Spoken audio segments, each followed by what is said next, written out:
El Ministerio Internacional presenta su programa Un Aliento de Vida. El Espíritu de Dios me ha hecho y el aliento del Todopoderoso me da vida. Job 33:4. Una palabra de poder y unción que llenará tu espíritu. Con ustedes, el pastor Jorge Enrique Gómez.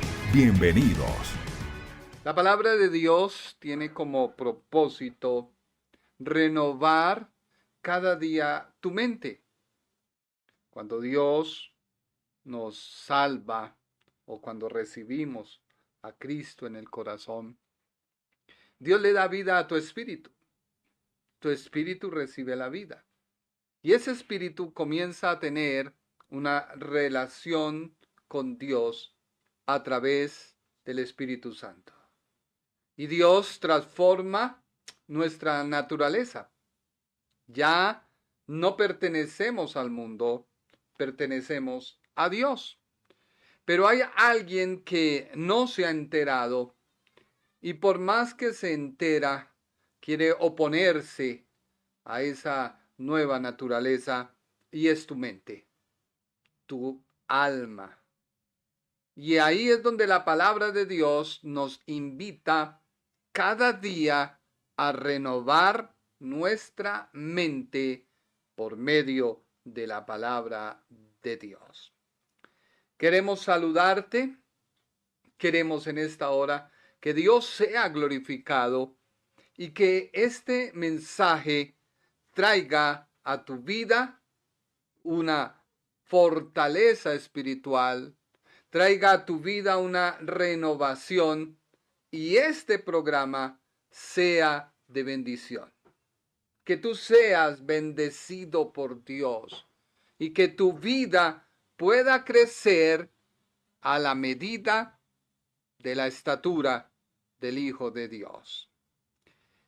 Probar no es tentar. Ese es el título de nuestro mensaje. Probar no es tentar. Venimos hablando del pacto de Dios con el hombre.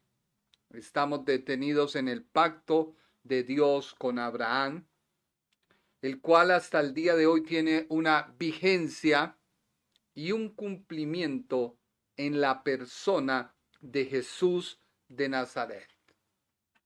Pero como está en vigencia y tiene un perfecto cumplimiento en Cristo, porque así lo prometió Dios, y fiel es Él para cumplir lo que promete, que tú y yo entramos en ese pacto por la obra de Cristo en la cruz. Así que ya no debes pensar qué hacer, a dónde ir, sino ven a Cristo. A veces nos ponemos a mirar en la Escritura qué palabra me da bendición, cómo puedo recibir bendición a través de la misma palabra y buscamos pasajes que nos levanten el ánimo, eleven nuestros sentimientos, pero ya tú debes descansar en la obra que hizo nuestro Señor Jesucristo en la cruz del Calvario. Ya haciendo todo este preámbulo, esperando que el sonido esté bien, que todo esté bien, vamos a iniciar nuestro tema. Abre tu Biblia en Génesis, capítulo 22, versículo 1 y 2. Génesis 22, 1 y 2. Dios ordena a Abraham que sacrifique a Isaac. Aconteció después de estas cosas que probó Dios a Abraham y le dijo: Abraham. Y él respondió: heme aquí.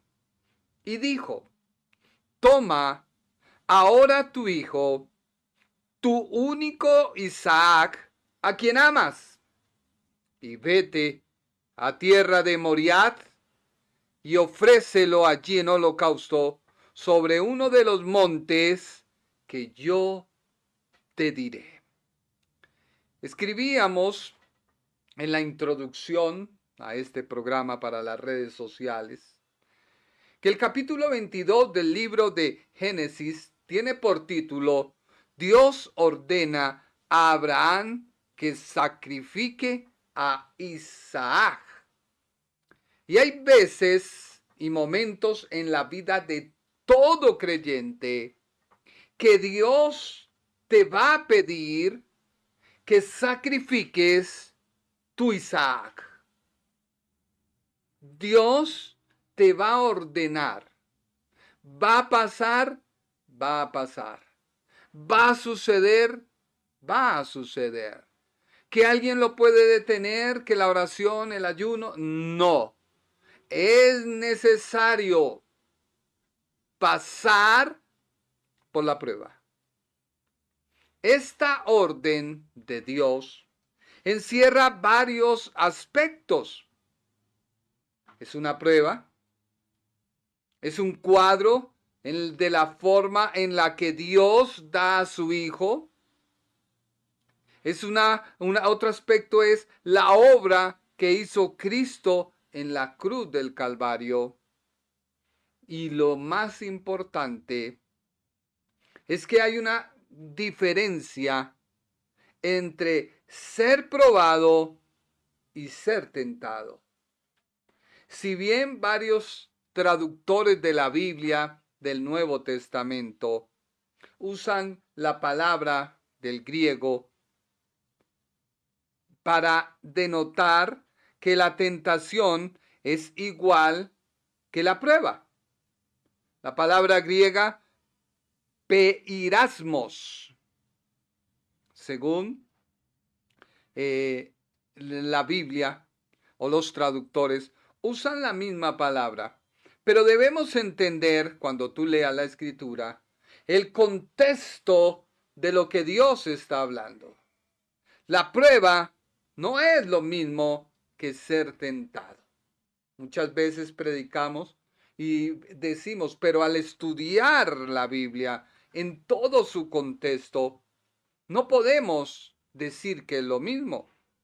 Aunque tienen la misma raíz del griego, la tentación no es producto de Dios, sino la tentación es producto de tu propia carnalidad, de tu alma, no de tu espíritu. Porque este pasaje, Génesis 22, no habla de tentación. Habla de que Dios va a probar a Abraham.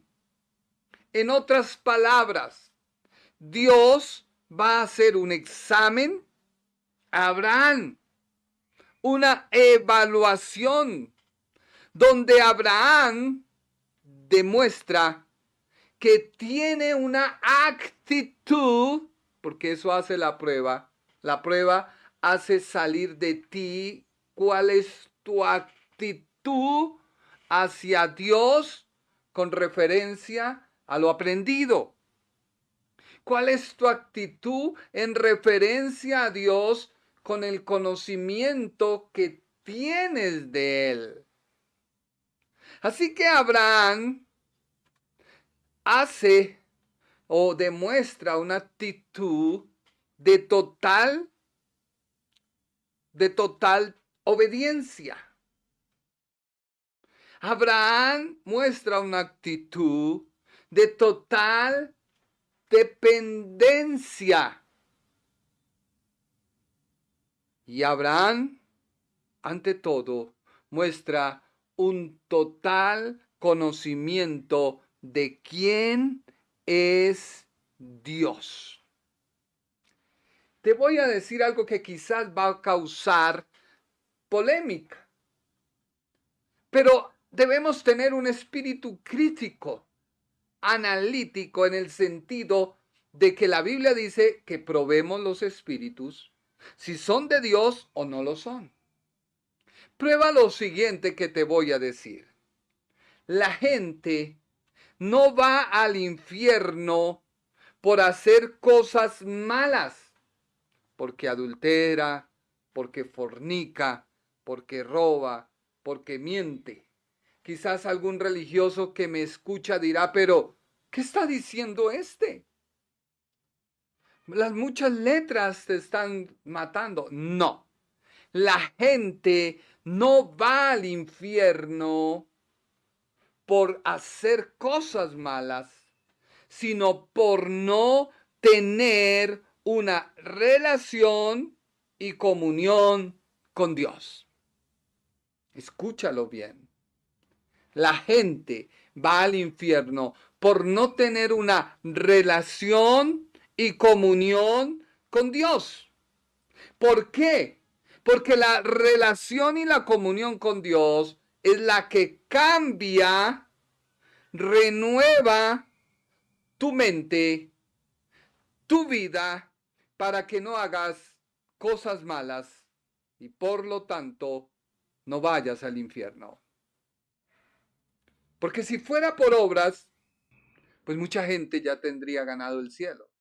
Aún gente que no ha recibido a Dios, que no tienen una relación con Dios, que no conocen de Dios, pero hacen causas humanitarias, hacen buenas obras.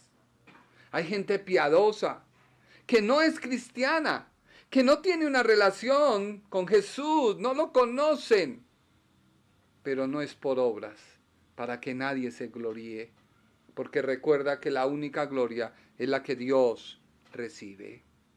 Así que este sacrificio no era de un cordero. Dios prueba a Abraham con un sacrificio que no es un cordero, sino que debe dar muerte a quien era la continuidad de la simiente. Esa simiente que daría por terminado la enemistad entre la simiente de Dios y la simiente del diablo o la serpiente.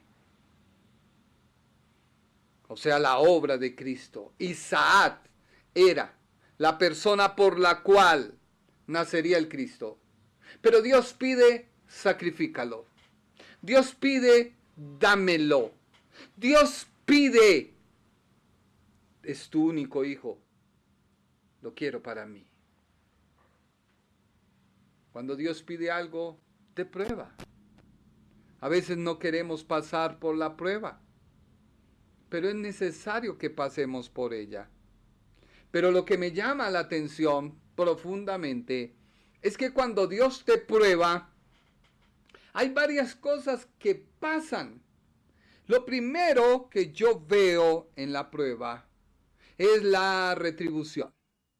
No la consumación de la prueba, no, sino la prueba. Cuando tú estás en la prueba, dice la Biblia que Dios no pone una prueba más allá de lo que tú puedas. La prueba trae una retribución, porque Abraham encuentra a Jehová Jireh. Dios proveerá, o Jireh, yo proveeré. Cada vez que tú mencionas la palabra Jireh, estás diciendo, mi Dios proveerá, y le estás diciendo a Dios, tú proveerás. Así que Dios, con la prueba, no con la tentación, no, con la prueba, da una retribución. Yo proveeré. Pero aparte de ello, yo encuentro que Dios mismo se compromete con él mismo a bendecir a Abraham.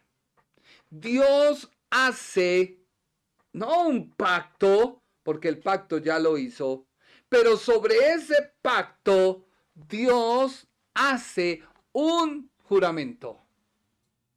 Un juramento, la cual se convierte en una promesa solemne de sí mismo en toda la inmutabilidad de su fidelidad y verdad. Ese juramento lleva al cumplimiento de la promesa. No hay cómo derribarlo.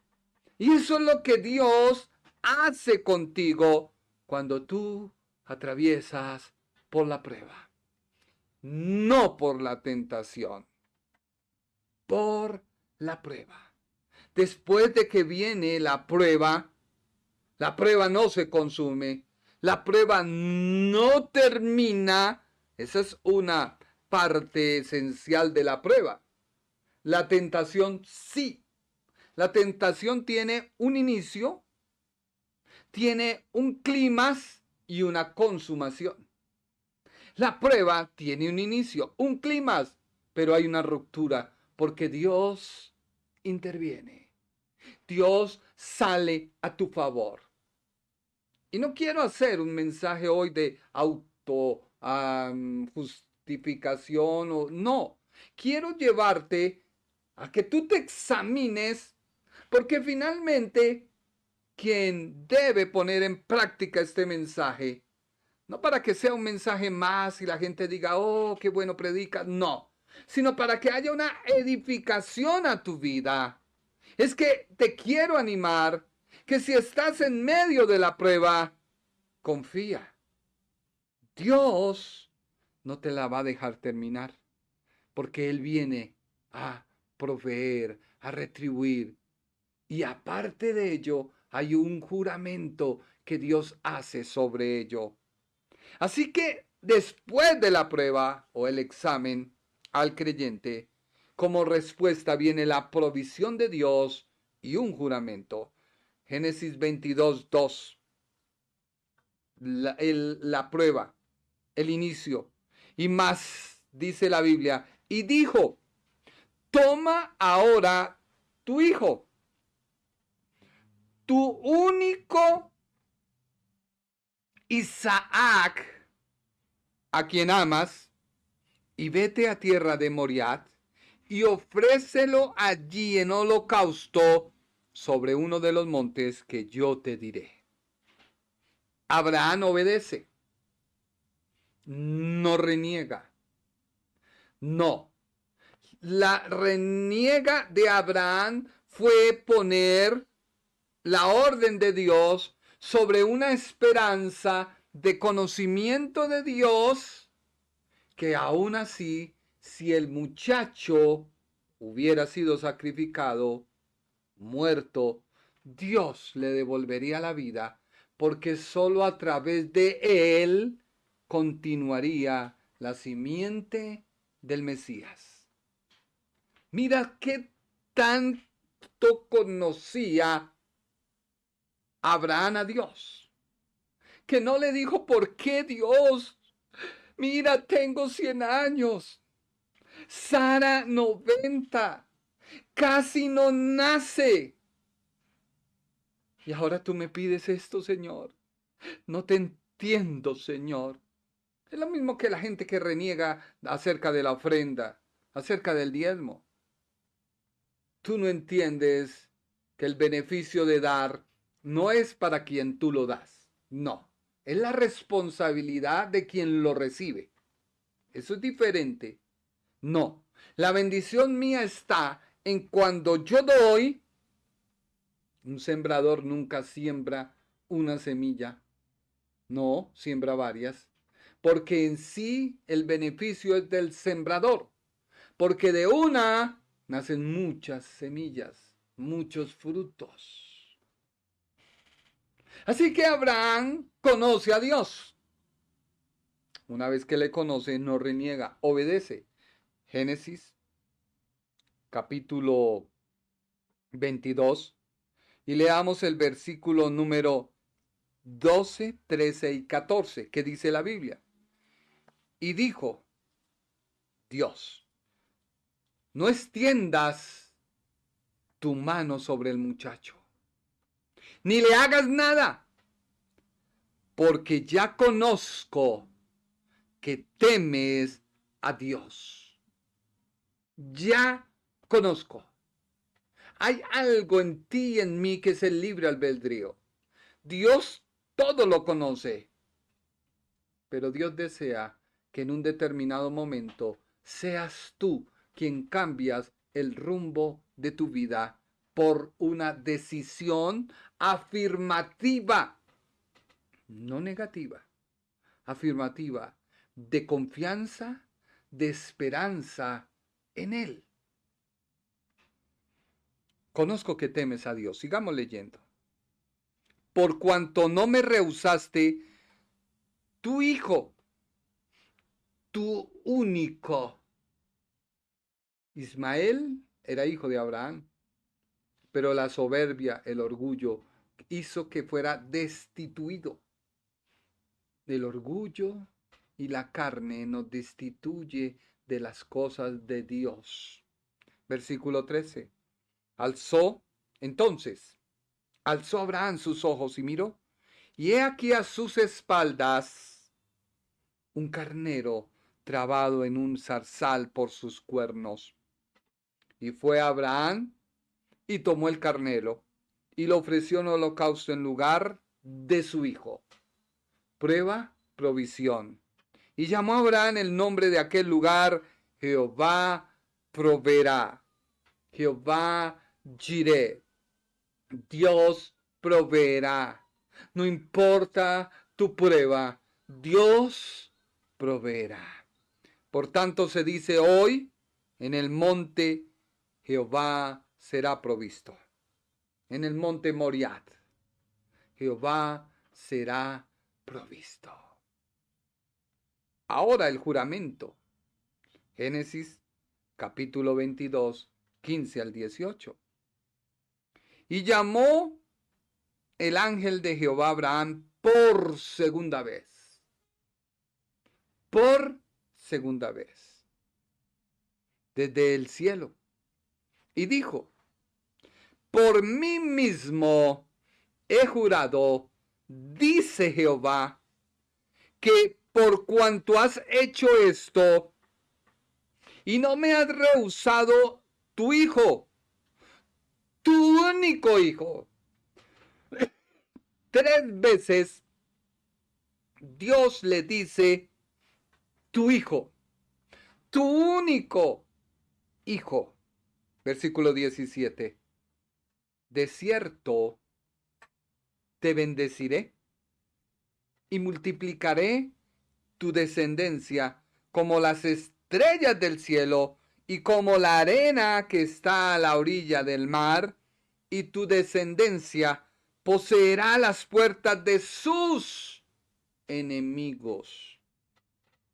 En tu simiente, en Cristo, en Isaac, en tu simiente serán benditas todas las naciones de la tierra. No dice Dios de la nación de Israel, sino de todas las naciones de la tierra, por cuanto obedeciste a mi voz.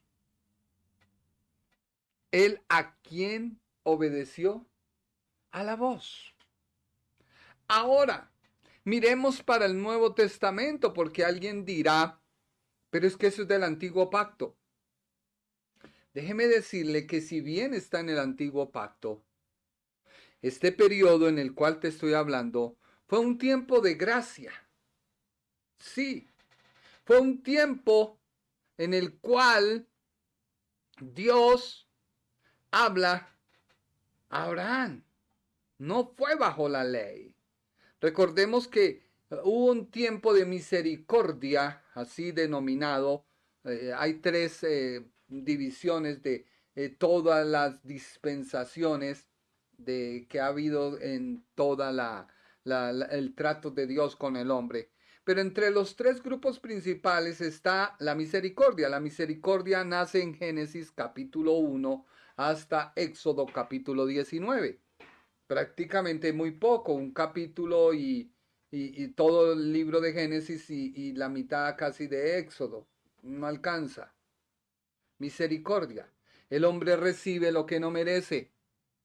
Luego viene la ley que arranca de Éxodo capítulo 20, cuando Dios da la ley, Éxodo capítulo 20, hasta Juan y parte capítulo 1 de Hechos. Porque ahí termina la ley. Porque en Hechos capítulo 2 hasta nuestros días estamos en la gracia. En la ley el hombre merece lo que está escrito.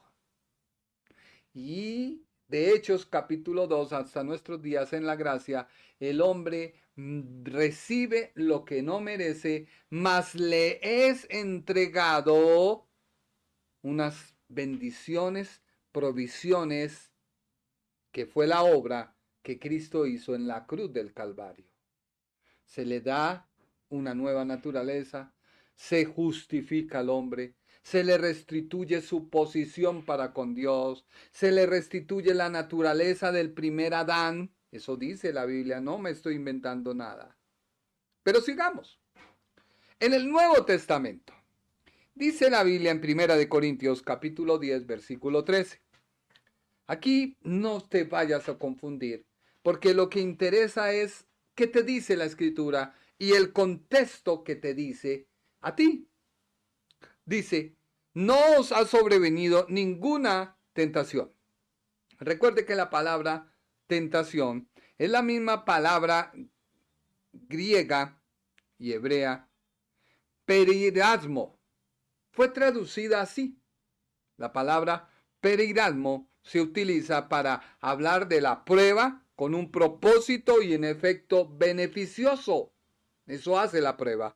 Pero también se habla de la tentación, donde se deja florecer el pecado que hay dentro de la persona. Dentro de la persona. No os ha sobrevenido ninguna tentación. Ahí en cambio de tentación coloca prueba. No os ha venido o no os ha sobrevenido ninguna prueba que no sea humana.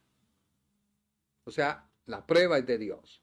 Pero fiel es Dios, que no os dejará ser tentados, pero no, coloca probado, más de lo que podéis resistir.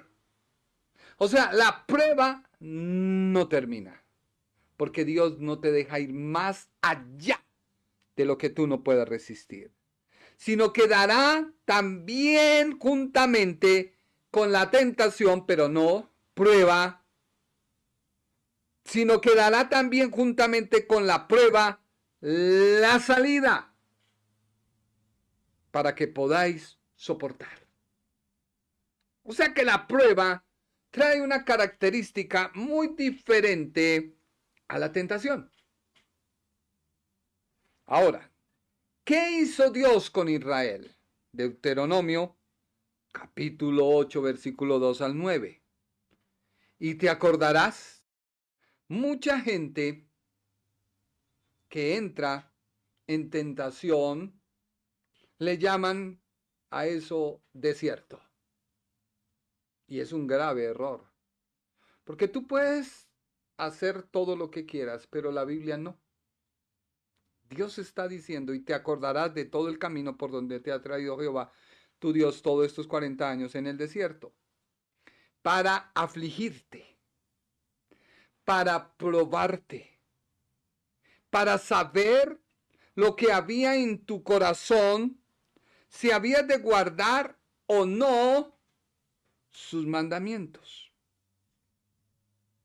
Y te afligió, y te hizo tener hambre, y te sustentó con maná, como comida que no conocías tú ni tus padres la habían conocido, para hacerte saber que no solo de pan vivirá el hombre, mas de todo lo que sale de la boca de Jehová vivirá el hombre. Tu vestido nunca se envejeció sobre ti, ni el pie se te ha hinchado en estos 40 años. Reconoce asimismo en tu corazón que como castiga el hombre a su hijo, así Jehová tu Dios te castigará. Guardarás pues los mandamientos de Jehová tu Dios, andando en sus caminos y temiéndole. Leámoslo hasta ahí. Este pasaje fue dado bajo la ley. el hombre recibe lo que merece. Israel había dudado. Dios los somete a la prueba. Y los somete a la prueba, ¿por qué? Porque Dios no quería que se perdieran. Dios los aflige y los prueba. Pero recuerda que juntamente con la prueba, Dios dio alimento, Dios dio sustento y Dios andaba con ellos. Ahora reflexiona sobre lo que te voy a decir. Si pasas por una prueba y no ves esta constante, ¿cuál es la constante? De que Dios provee en medio de la prueba. De que la prueba no se ha de consumir. No. Te pongo un ejemplo. El apóstol Pablo dice que él estaba sufriendo un aguijón en su carne. Muchos teólogos hablan, yo no lo soy, te lo reitero, soy pastor. Muchos teólogos dicen que esa aflicción que él sufría era que era ciego. Error.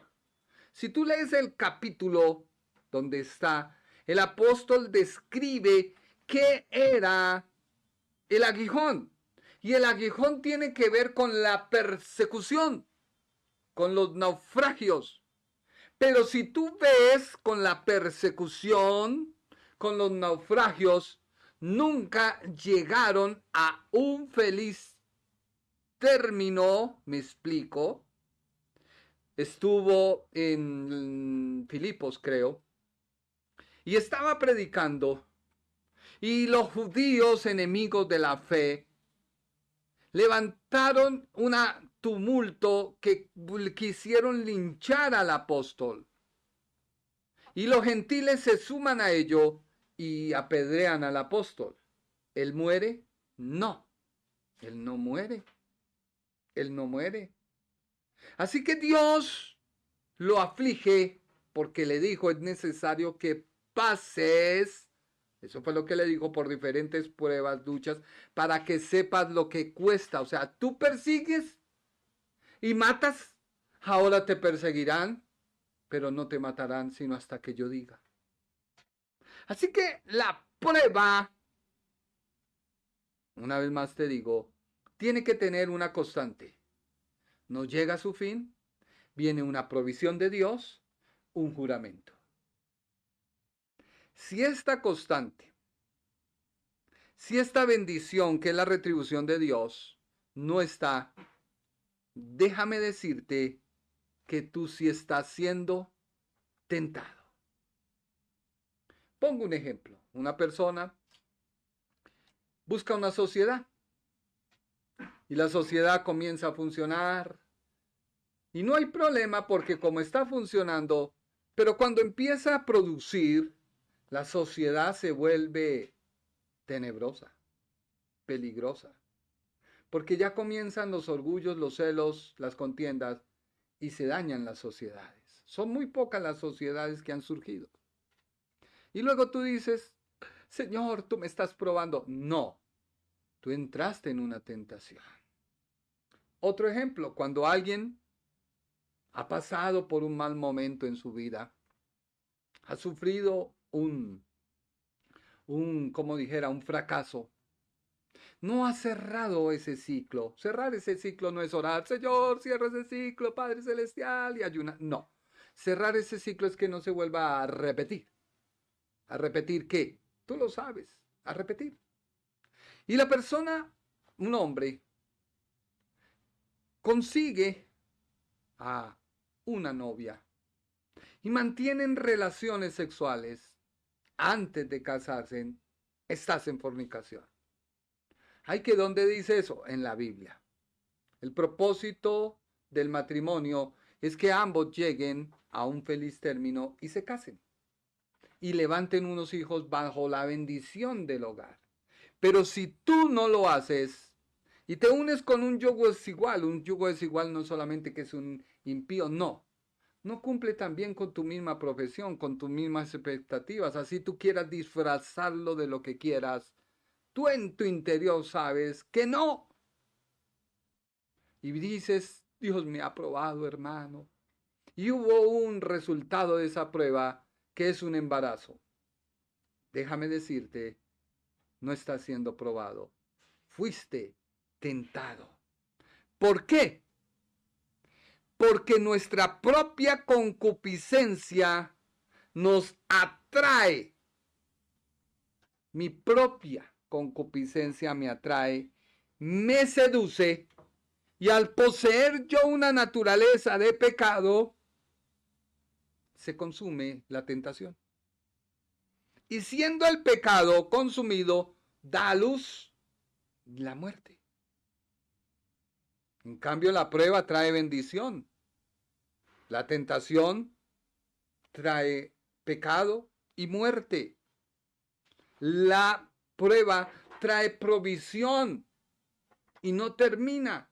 O sea que si una persona está en embarazo como resultado de fornicar, pues ¿qué provisión va a ser de Dios? No es ninguna provisión, es un pecado.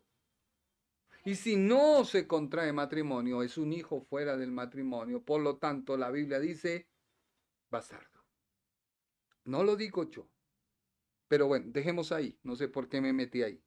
La Biblia dice en Santiago, capítulo 1, versículo 12 al 15, que dice la Biblia: bienaventurado el varón que soporta la tentación.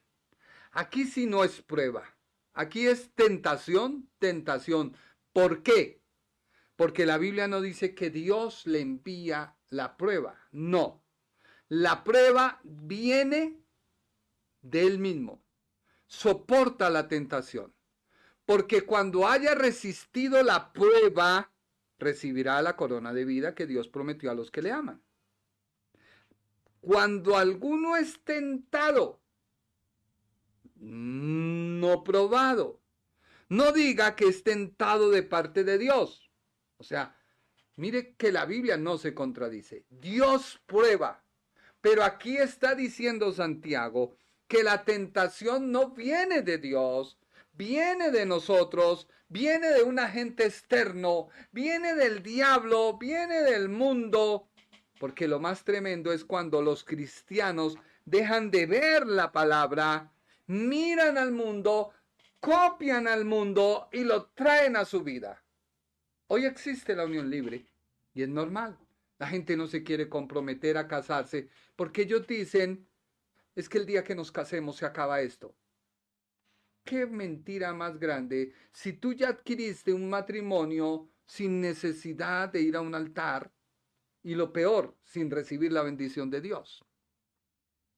No, Dios bendijo a Adán y a Eva. Ahí está en la Biblia, búscalo. Pero sigamos. Cuando alguno es tentado, no diga que es tentado de parte de Dios, porque Dios no puede ser tentado por el mal. Mira que el contexto del pasaje nos habla de una tentación que no procede de Dios, porque Dios, en él no hay maldad. El día que Dios tiente a alguien, deja de ser Dios. Él sí puede probar. Y ya lo vamos a ver, pero no tentar. ¿Por qué? Cada uno es tentado cuando de su propia concupiscencia es atraído y seducido. Me encuentro solo. Esa chica puede llenar mis expectativas, pero no has orado. Esa chica puede llenar ese vacío, pero no has clamado, pero sí has ido a la cama con esa persona. Eso se llama atraído y seducido. Entonces la concupiscencia, después de haber concebido, da a luz el pecado. Y el pecado, siendo consumado, da a luz la muerte. Así que no es lo mismo. Pero retornemos a nuestro tema. Génesis 22, 1 y 2. Aconteció después de estas cosas que probó Dios a Abraham y le dijo: Abraham. Y él respondió: heme aquí. Y dijo: toma ahora tu hijo, tu único Isaac, a quien amas, y vete a tierra de Moriah y ofrécelo allí en holocausto sobre uno de los montes que yo te diré. Dios no puede inducir a la gente a pecar, porque Él es santo y odia el pecado. Pero Dios sí puede probar la fe de los creyentes con el fin de fortalecerles o mostrarles su pecado. Dios sí lo puede hacer. Abraham fue probado en su obediencia y no falló. No pecó contra Dios. Dios inició la prueba. La prueba es darle una orden o un mandamiento a cumplir. Recordemos que cuando vino la tentación sobre nuestro Señor, Satanás la propició y no Dios. Pero ¿qué mostró Dios frente al tentador? Que Él no venía a cumplir sus planes, que Él no venía a cumplir sus propósitos. Adán fue probado en su obediencia y falló. Pecó contra Dios. Y Dios inició, por decirlo así, la prueba al darle mandamiento que cumplir.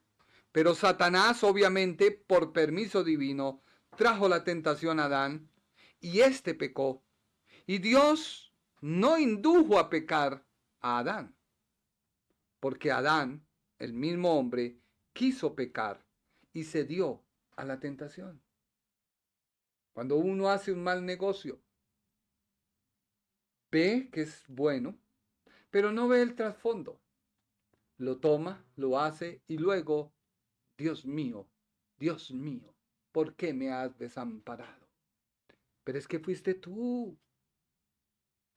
Job fue probado. ¿Sí? Dios mismo introduce el tema de Job en una conversación con Satanás. Inició así el diablo al tentarlo o probarlo. Dios prueba la persistencia de Job. Para ello usó a Satanás, quien es especialista en tentar. David fue tentado por Satanás. Inició un censo que no le era permitido. Su orgullo pecaminoso le lleva a caer. Pero Dios, amando a David, no dejó que se consumiera el pecado. El apóstol Pedro fue probado. Dice la Biblia que él dijo, Señor, hasta la muerte. Y el Señor le dijo, Satanás os ha pedido para zarandearlos, pero yo he rogado a Dios que tu fe no falte, que ese conocimiento de lo que soy yo, Jesús, tú lo tengas presente. En todo esto vemos que las pruebas son necesarias para nuestro crecimiento. Y Dios las permite en su soberanía voluntad, pero nunca tiene como propósito conducir al hombre a pecar. La prueba fortalece la fe del creyente y hace que reconozca su propia fragilidad y dependencia de Dios. Sí, no podemos depender de nosotros mismos. Ahora, si pudiéramos establecer una diferencia entre las palabras tentar y probar, sería esta. La prueba viene de parte de Dios y tiene como propósito fortalecer la fe del creyente, reconociendo su propia debilidad y necesidad del poder de Dios. Es como cuando el hijo de uno va al colegio, escucha la clase. ¿Cómo saber si él adquirió conocimientos? por medio de un pequeño quiz, prueba o examen. Y él plasma todo lo que ha recibido, captado de lo que ha oído, visto en el examen. Y el profesor puede establecer si ha aprendido o no. Déjame decirte, eso Dios hace contigo. Duele, duele. A veces se nos mueve por dentro las fibras, se nos mueve el piso, pero es donde uno tiene que decir, Señor, tú estás en medio de ello, tú me sacarás en victoria. En cambio, la tentación viene de Satanás y tiene como propósito conducir al creyente a la caída, al pecado y al errar en el blanco. Génesis 22, 1 y 2.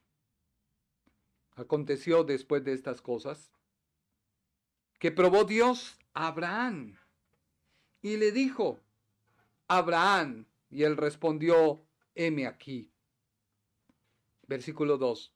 Y dijo, toma ahora tu hijo, tu único Isaac, quien amas, y vete a tierra de Moriah y ofrécelo allí en holocausto en uno de los montes que yo te diré. La escritura enlaza hechos que han pasado al decir aconteció después de estas cosas.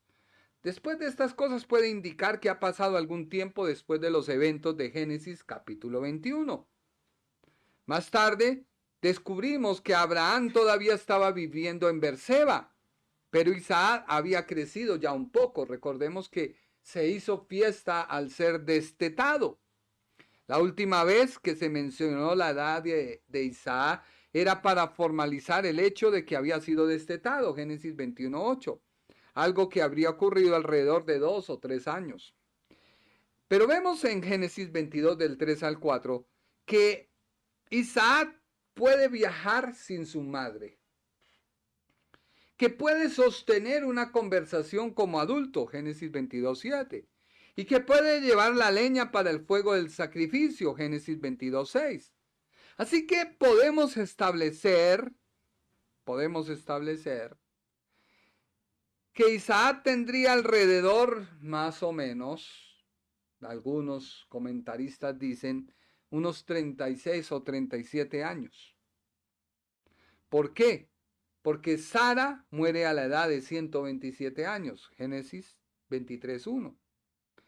Lo más probable es que para este momento ya era un adolescente, una persona que podía, vuelvo y le digo, sostener una conversación, porque un niño pequeñito, ¿qué le va a preguntar al papá? No, ya ejemplo Josué, si uno va a hacer algo, dice, pero papá, ¿por qué?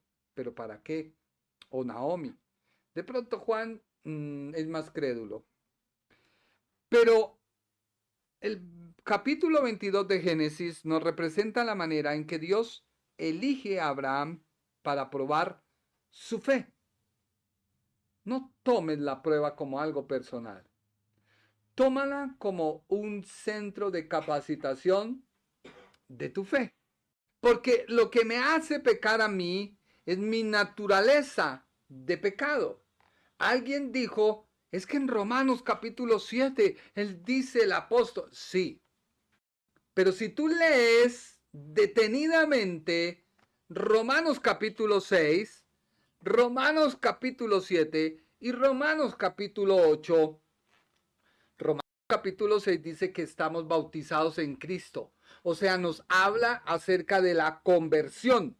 Nos habla del proceso que sufres tú cuando recibes a Cristo. Romanos capítulo 7 habla después de la conversión. ¿Qué sucede en ti? Vienen cosas a tratar de desviarte y de negar la obra que se hizo en Romanos capítulo 6. Entonces la carne quiere luchar y llevarte y decirte por mi culpa, por mi grandísima culpa. Y tú te quedas ahí y no permites que la revelación de la palabra llegue a tu vida y quite toda esa telaraña, toda la mentira del diablo, no puede ser transformado. Porque Romanos capítulo 8 habla de la victoria que hay a través del Espíritu Santo en la vida del creyente. Y te lo voy a leer rápido para que tú entiendas el proceso de un creyente se encuentra en Romanos capítulo 6. Muertos al pecado, ¿qué pues diremos? Perseveraremos en el pecado. De manera, en el original dice, perseveraremos en el pecado para que la gracia abunde. En el original dice, no sea estúpido. Perdone la expresión, alguien dirá, ay, qué grosero. No, dice, no sea estúpido. Porque los que hemos muerto al pecado, ¿cómo viviremos aún en él? Es una estupidez volver a pecar. Porque tu naturaleza de pecado fue destruido por Cristo en la cruz. Fue derribado por su obra. No puedes tener más ya naturaleza de pecado. Ahora, el capítulo 7. Dice el apóstol, comienza a hablar acerca de una analogía. ¿Acaso ignoráis, hermanos? Pues os hablo para los que conocen la ley, que la ley se enseñorea del hombre entre tanto vive. Y comienza el apóstol a hablar y comienza a decir, porque el pecado tomando ocasión por el mandamiento me engañó. Entonces comienza esa lucha. ¿Será que el Señor me perdona? ¿Será que tengo que pedir y destruir todas esas maldiciones generacionales? ¿Será que todavía por lo que me hablé con la vecina en conversa el Señor se disgustó? ¿Será porque voy en un transmilenio lleno de impíos me contaminé? ¿Será que porque aquel que dijo, no, Dios te dice derriba todo eso? No, un momento, capítulo 8, viviendo en el Espíritu. Ahora pues, ninguna condenación. ¿Qué hay? Ninguna condenación para los que están en Cristo Jesús. Los que no andan conforme a la carne, Romanos 7, sino conforme al Espíritu. Entonces ya tú entiendes que si andas en el Espíritu de Dios, no puedes andar en la carne. Y si lo haces, es porque abriste una puerta al diablo, el cual te condujo, te ató, te reprimió, para que todo lo malo que hacemos lo llamemos bueno. Y todo el mundo tiene que estar de acuerdo, y todo el mundo tiene que felicitarlo, y todo el mundo tiene que celebrarlo. Error. Vas camino al infierno. Porque la ley del Espíritu de vida en Cristo Jesús me ha liberado de la ley del pecado y de la muerte. ¿Cuál es el pecado que conduce a la muerte que habla Juan? La naturaleza de pecado. Dice, pecados que no son de muerte. ¿Cuál es el de la muerte? Pues la naturaleza carnal y diabólica que había en mí antes de recibir a Cristo, porque eso es lo que conduce a mí a la muerte. No hay manera de salir si no se ha destruido esa naturaleza de pecado que hay en ti. ¿Entiendes lo que te digo? Pero hay pecados que no son de muerte. Son aquellos errores que se cometen estando tú con una nueva naturaleza, pero que necesitas renovar eso para no volverlo a cometer y seguir en victoria. Porque lo que era imposible para la ley, o sea, la naturaleza de pecado, por cuanto era débil por la carne, naturaleza de pecado, Dios envió a su Hijo en semejanza de carne de pecado, lo hizo pecado, adquirió una no naturaleza de pecado, no, adquirió los pecados de nosotros, adquirió nuestras naturalezas, las tuvo sobre él, mas no era su naturaleza porque es Dios. Condenó al pecado en su carne. Eso es lo que dice la Escritura. Para que la justicia de la ley se cumpliese en nosotros, que no andamos conforme a la carne, sino conforme al Espíritu. Revísate si lo que tú llamas prueba Más bien es una tentación en la cual tú caíste porque tú te lo buscaste. Hay una solución: poner las cosas en orden. ¿Qué es en orden? Si estás en una mala sociedad, pues lo mejor es, usted lo dijo. Si estás viviendo en fornicación, lo mejor es, usted lo dijo, no siga. Yo lo repito. Si estás haciendo algo indebido, estás fuera del Señor, ven a Él. Un grave error y una gran mentira del título es que cuando alguien peca, Dios dice: no, apartado de mí, hacedor de maldad. Sí, eso era la ley. No.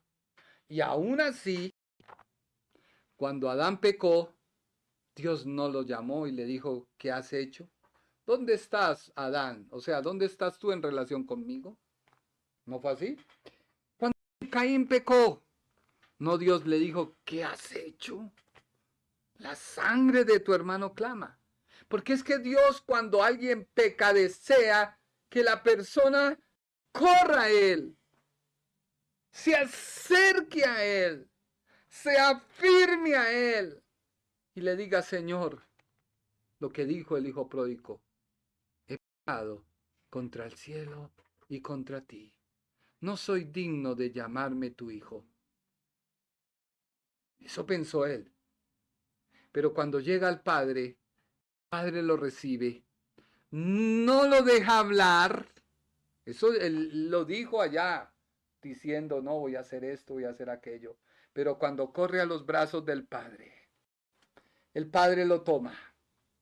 No lo deja hablar. No. Sino que dice: vaya, lávenlo, póngale la mejor ropa y denle un anillo. El anillo es autoridad. Eso hace el Padre. Por eso, has caído por una tentación, ve y corre al Padre, pero deja de hacer lo que estás haciendo, que es pecado, y corre. Espero que este programa sea de bendición a tu vida. No deseo ofenderte. La palabra de Dios tiene como propósito confrontarnos, alentarnos, edificarnos. Y espero que este programa haya sido de edificación a tu vida. Compártelo. Mi anhelo no es difundir mi nombre, no, sino que la palabra de Dios corra y que alguien que lo necesita pueda escucharlo. Muchas gracias por su tiempo. Que Dios te bendiga. Que Dios te guarde. El Ministerio Internacional presentó su programa Un Aliento de Vida. Venid a mí los que estáis trabajados y cargados, y yo os haré descansar. Mateo 11:28. Un aliento de vida. Una palabra de poder y unción que llenará tu espíritu.